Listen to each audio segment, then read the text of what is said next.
Bonjour à tous, dernier épisode de Demain nous appartient, notre actualité du jour portera sur « Demain nous appartient », spoilé, Maud révèle à Xavier un terrible secret. Dans les prochains épisodes de Demain nous appartient sur TF1, la confrontation entre Camille et Maud se complique. Les deux sœurs ne se supportaient plus. Les soupçons de Maud, Sistine Dutheil, se confirment petit à petit dans Demain nous appartient sur TF1. En effet, si Maud poursuit Diego, Enzo Rose, depuis des semaines, celui-ci ne montre aucun intérêt pour elle. Au fil du temps, la jeune fille a compris que Diego n'était pas intéressé, surtout lorsqu'il travaillait et semblait proche de sa sœur Camille. Maud affichait un visage qu'elle avait rarement montré depuis son retour et était en colère contre sa sœur. Ce dernier essaie de faire ce qu'il faut et quand Diego, qui a été soupçonné de crimes graves dans le passé, lui avouant ses sentiments pour elle, Camille lui dit qu'elle avait un petit ami. Diego n'en démord pas et en discute avec Bastien. Pour lui, elle semblait n'avoir aucun lien de parenté. Avant cela, Bastien s'est rapproché de Maud parmi les adolescents rejetés.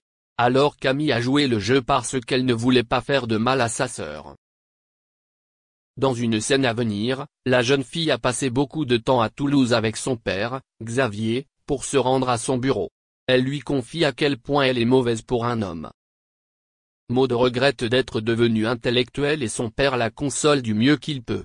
Le soir même, Raphaël, informé de l'incident, organise une sortie au restaurant avec ses deux filles et les Delcourt, ignorant que Diego était présent au Spoon. Maud est ainsi piégée pour la soirée. Après la soirée au restaurant, Raphaël a eu une conversation informelle avec Maud.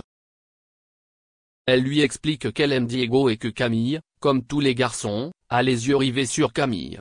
Elle avait peur que personne ne se soucie d'elle. Début avril, Camille vit une idylle secrète pendant que Maud cherche la vérité. Merci d'avoir regardé et à la prochaine vidéo. N'oubliez pas de vous abonner à notre chaîne. En attendant, dites-nous ce que vous en pensez dans la section commentaires ci-dessous. Si est ça.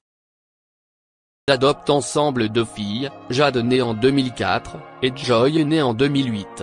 Laetitia est en effet dans l'incapacité d'avoir des enfants. Le couple et leurs deux enfants vivent paisiblement pendant 23 ans. Malheureusement, le taulier est atteint d'un cancer, auquel il succombe en 2017. Laetitia Hallyday se retrouve alors veuve à 44 ans seulement. Fort heureusement, elle finit par retrouver. Le monument de la chanson francophone nous donne sa propre version des jours heureux. D'ailleurs, dans son nouvel opus, le chanteur évoque la mémoire de ces chanteurs qui ont bouleversé sa vie. Mieux encore, il s'agit de ceux qui lui ont soufflé l'idée de faire ce métier. Donc, pourquoi continuer à nous en priver? Or, quand on le pousse à se confier un peu plus, l'un d'entre eux lui procure toujours une vague d'émotions qu'il ne s'explique pas. Et ce n'est pas le seul. Même son épouse a du mal à faire la part des choses. Dès les premières notes de ce morceau, son regard se remplit de larmes. Ressemblant désormais à un clown triste, son équilibre vacille. Que s'est-il passé? On a la clé du mystère. Donc, notre équipe va tout vous raconter, tout dans les moindres détails. Bouclez votre ceinture et accrochez-vous au siège. Quand on regarde les 14 pistes du dernier opus de Julien Clerc, il y a du beau monde. Romantique, il a sélectionné Gilbert Bécaud et son tube L'important c'est la rose. Après 2 ans de pandémie et de privation de concerts, rien que de tel dit quand reviendras-tu de Barbara pour évoquer les retrouvailles avec son public. Pour nous faire danser, la valse à 1000 temps de Jacques Brel est parfaite. Comment lui est venue cette magnifique idée d'album de revisite? Alors qu'il était dans un taxi en Angleterre, il a eu cet éclair de génie. J'ai soudain pensé, allez savoir pourquoi, à Boum, l'une des premières de Charles Trenet. Souriant, il précise à nos confrères de Star Mag que le titre se place automatiquement, telle une évidence. À ses yeux, cette période inoubliable de la chanson française ressemblait trait pour trait à des jours heureux. Que ce soit à la ville ou à la scène, Charles Aznavour ne faillit pas à sa légende. Il était et restera un monstre sacré. En spectacle, ses prouesses étaient extraordinaires. Julien Clerc insiste sur le fait qu'au moment de sa mort, il approchait à grands pas de ses 95 ans. Or, comme nombre de fans, il souligne ce paradoxe, physiquement et mentalement, c'était un jeune homme qui parvenait à pousser la note incroyablement haut.